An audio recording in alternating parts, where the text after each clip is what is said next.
मध्य प्रदेश में घोटाले और भ्रष्टाचार के मामले कई बार देखे, कई बार सामने भी आए, लेकिन भ्रष्टाचार की लंका के खुलासे के बाद पहली बार ऐसा हुआ जिसमें एक नहीं कई बड़े नाम, कई केंद्रीय जांच एजेंसियां दिन रात एक कर रही हैं। पूछताछ की जा रही है, बार बार रिमांड में लिया जा रहा है। अरबों की संपत्ति, करोड़ों कैश और सोना इतना कि तौलते वक्त मशीन ही टूट जाए। आखिर ये माजरा क्या है और कहां तक जुड़े हैं इसके तार, समझिए इस रिपोर्ट से।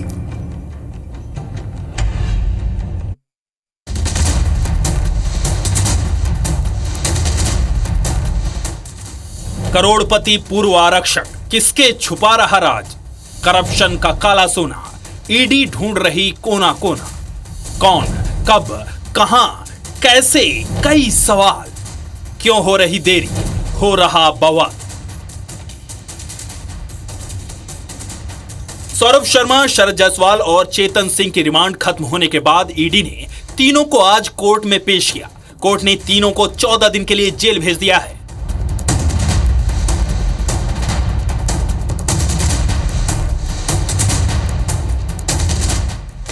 तारीख 17 दिसंबर 2024, जगह E7 भोपाल, घटना लोकायुक्त का छापा।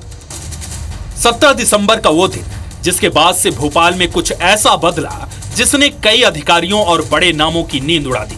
लोकायुक्त के छापे में परिवहन विभाग के पूर्व आरक्षक सौरभ शर्मा के घर करोड़ों रुपए मिले और कई नामी संपत्तियों के दस्तावेज, चांदी की सिल्लियां मिली।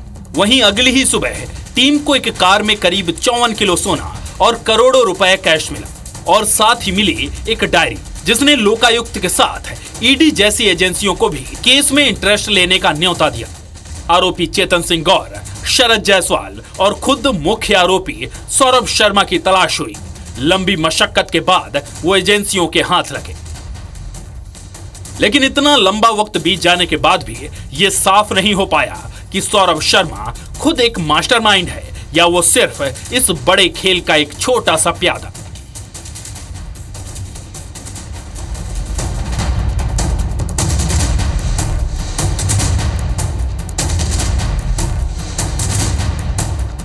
भ्रष्टाचार के धन कुबेर परिवहन विभाग के पूर्व आरक्षक सौरभ शर्मा के साथ उसके साथी चेतन गौर और शरद जायसवाल को ईडी की विशेष अदालत ने 14 दिन की न्यायिक रिमांड पर जेल भेज दिया है।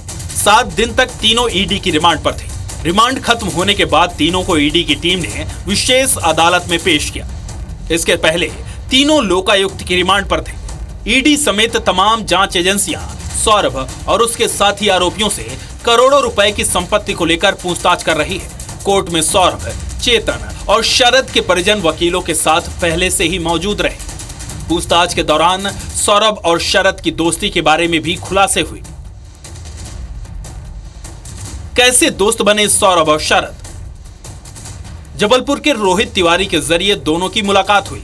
2014-15 में भोपाल की एक फर्म ने जबलपुर में कॉलोनी बनाई। कॉलोनी के कई प्लॉट्स को शरद जायसवाल ने बिकवाया।